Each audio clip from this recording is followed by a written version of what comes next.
Shalom. First and foremost, I want to give all praises, honor, and glory to Yahweh, Bahasham, Yahweh Shai, Bahasham, Racha Kodash. Double honors to the elders and the apostles of Great Millstone, and peace and blessings to the elect. And as you can see in the title, is the White House about to declare a climate emergency? And this is an article that um, I was just reading through a little earlier. I didn't read through the whole thing, but I just came across it. And interestingly enough, as I was looking through this article, the brother Haran put up a video here, as you can see, is 1 minute ago. I've linked this in the description box, so you can check it out. I haven't seen it yet, but as you can see, he also deals with this whole climate lockdowns. Okay, climate lockdowns are coming, blackouts and anxiety. All right, so that's definitely the spirit. But yeah, man, as I read through this article, you'll see that basically, as it says, energy industry fears White House will declare, you know what, like emergency. Okay, Clyde, you got to be careful with these words because it's not far fetched for it to be okay now, and then in the future when they actually do go ahead with this, then they'll start to censor your or take down your content if you had any keywords like this, because they'll just add these words to their algorithms, and next thing you know, you're getting strikes and videos taken down, videos you did a while back. Okay, but nevertheless, the edification must go on. So uh as you can see, they're worried about this, and as we read the article, there's talks about how if the White House does go ahead and declare this, it'll be worse, okay, than the Pan-D that we had when they instituted those lockdowns X, Y, and Z. Okay, so this is definitely something to look out for. All right.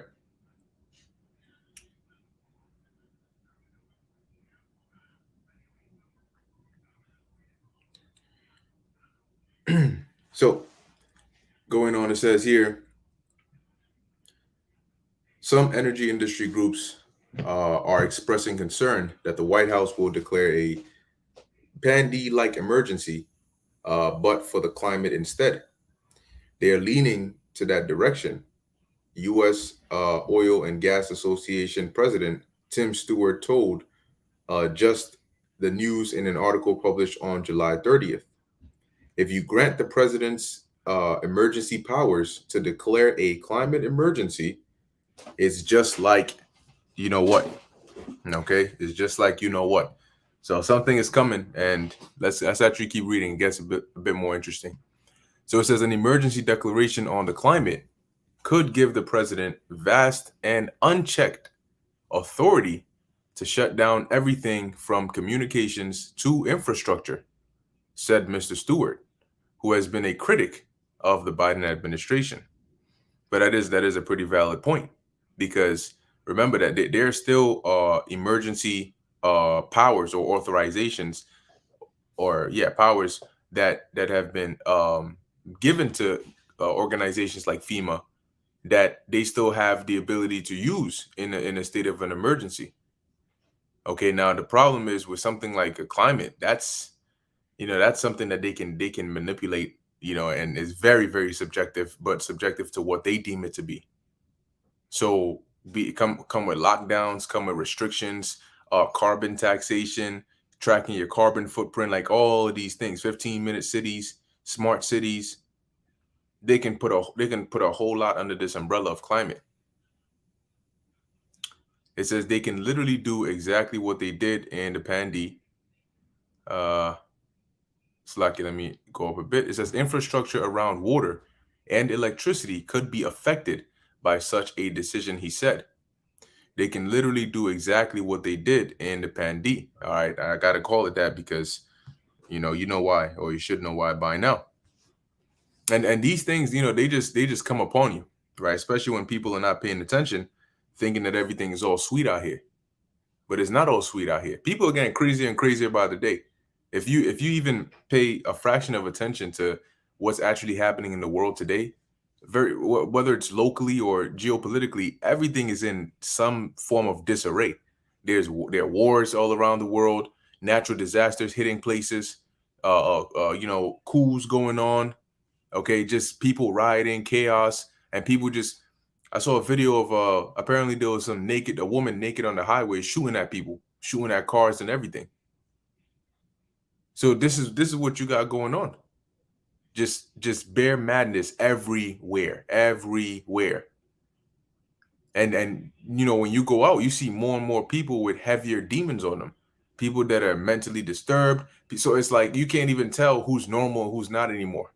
Somebody could be walking around and they look normal, and then they start talking and you're like, whoa. So things are definitely going, headed for the worst, and it's moving fast. And the worst hasn't even hit yet.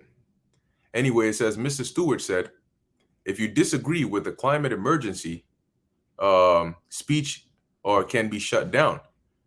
It says we really need to be paying attention to that because that power could be extended indefinitely until the quote unquote climate emergency is over.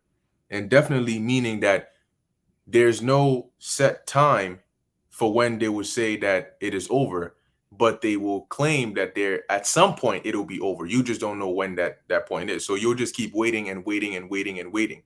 Not infinitely, but indefinitely. So at some point it'll be over, but you just don't know when that point is. So it could be 100 years from now, 200 years from now, a trillion years from now, but you'll still be waiting for it.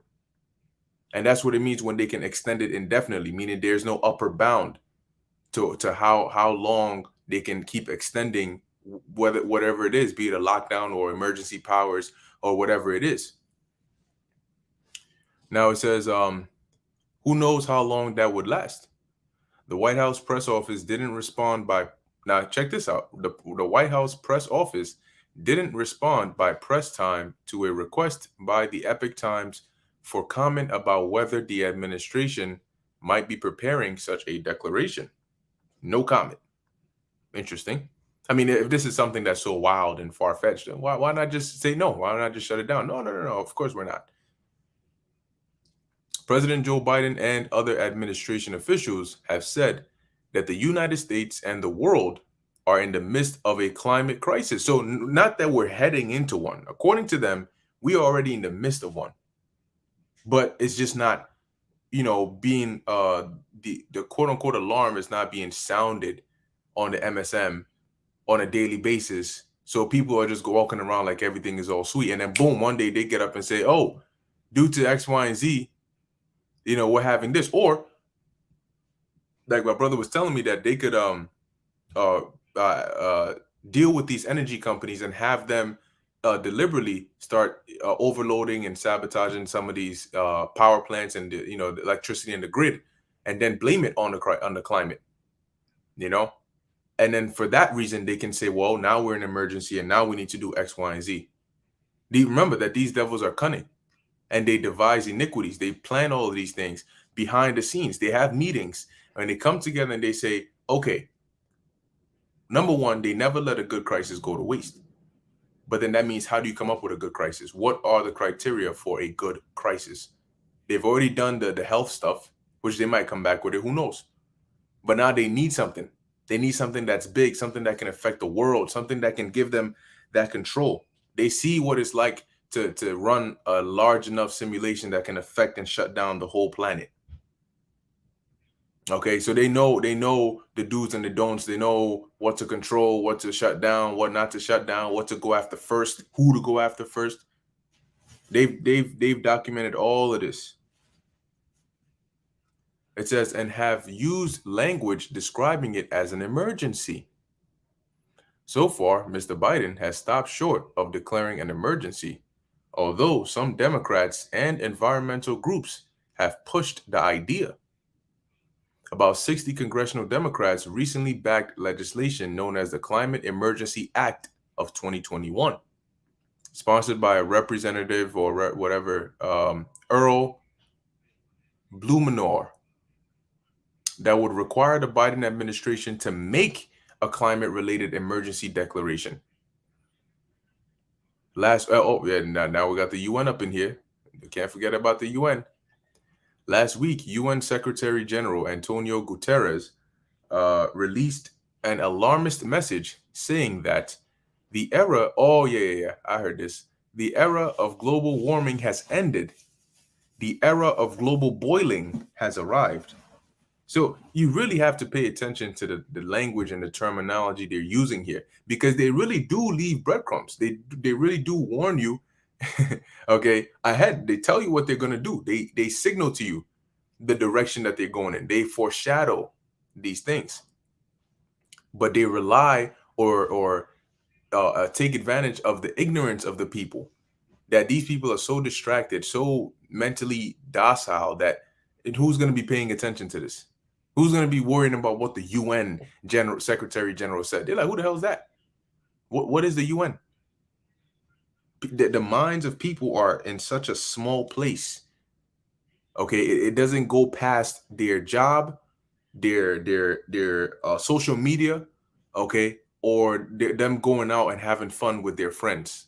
Like it stops right there. They don't think and it's very scary, but the average individual does not think outside of their monkey sphere, their small bubble.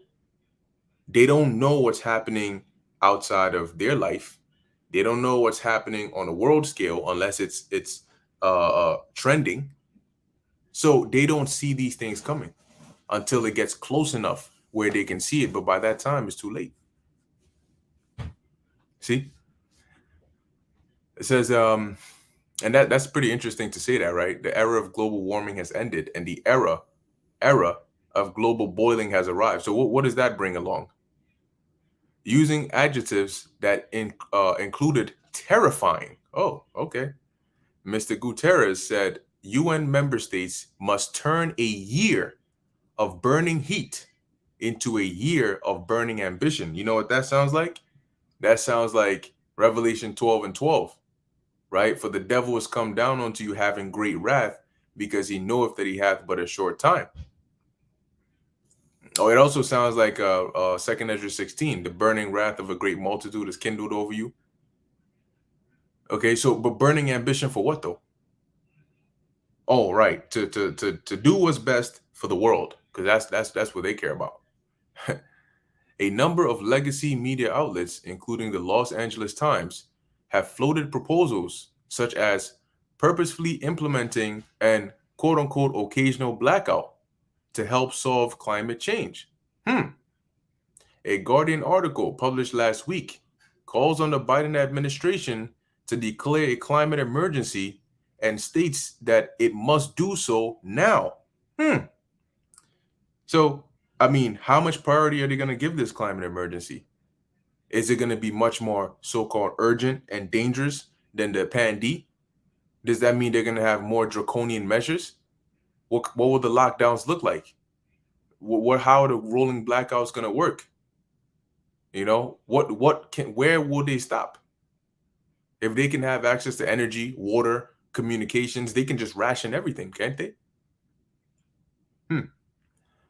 Mrs. Stewart recently said the LA Times article and similar reports are part of a propaganda war that's designed to condition the public to think people it is their duty to the state to be miserable, cold, and hungry. It wasn't too long ago that even posing a question like this would be considered preposterous, even from Democrats, he said. After all, one of the defining problems of third world countries is the lack of reliable energy infrastructure and supply. Amid relatively high temperatures across the East Coast last week, the White House sent out what is described as the first ever heat wave hazard alert for people working outside. Yep. So I mean, don't be surprised if the temperature goes super high, unusually high. They need all the justification they can get. All right, let's skim through here a bit. Da, da, da, da, da. Okay, what else we got here? The largest power grid operator in the country also issued an emergency alert which ended on July 28th because of high demand. Yeah, because it was so hot. So all these electronics are on. The air conditioners are given, okay, but you also have things like your refrigerator, your fan, your TV, okay, your even the water that you use, because a lot of them are hooked to the electrical grid as well. They need electricity to pump. Let's see. PJM has issued these alerts to help prepare generators for the onset of intense heat, the grid operator said. A hot weather alert helps to prepare transmission and generation uh, personnel and facilities for extreme heat and or humidity that may cause capacity problems on the grid. Yeah, so pretty much this is what you have going on.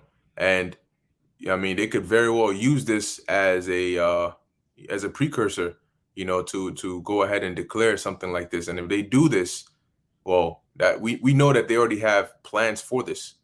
So really, it's just a matter of when. But when those lockdowns start coming, it won't be what you recognize. All right, it won't be what you recognize.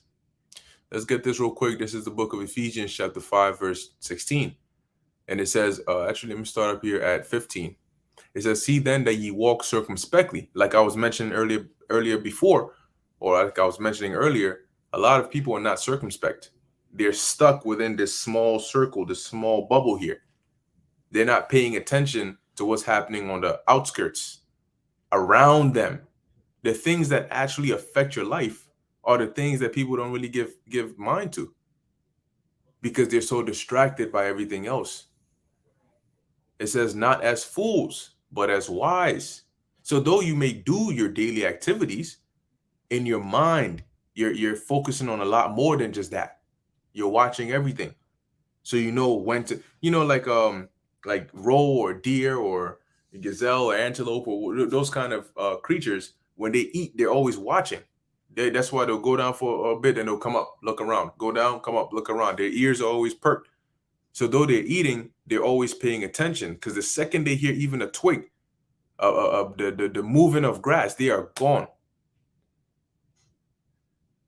Verse 16. And why do they do that? Because they know that at any given moment, a predator could strike. And right, verse 16, redeeming the time because the days are evil. So we know that we are in evil times, evil days. And at any moment, and as it says in First Thessalonians, the 5th chapter, that sudden destruction, when they shall say peace and safety, then sudden destruction cometh upon them. So this is going to happen very suddenly, just like a lot of major prophecies do. Sometimes you see them coming, sometimes you don't. But a lot of these people, they're going to get caught off guard. And it's not going to be a good thing. Remember, there's still a vast amount of scriptures that deal with the time of Jacob's trouble that are yet to be fulfilled. So we're definitely living in some very interesting times. See, as the wickedness continues to grow without bound, the judgments, okay, also continue to be made ready. The sword continues to be sharpened. And it's about time that the Lord brought it upon this place. So with that, I'm going to end it here, Lord willing. That was edifying to the elect. In closing, I want to give all praises, honor, and glory to Yahweh, Bahasham, Yahweh Shai, Bahasham, Rachak, Wadash. And until next time, Shalom.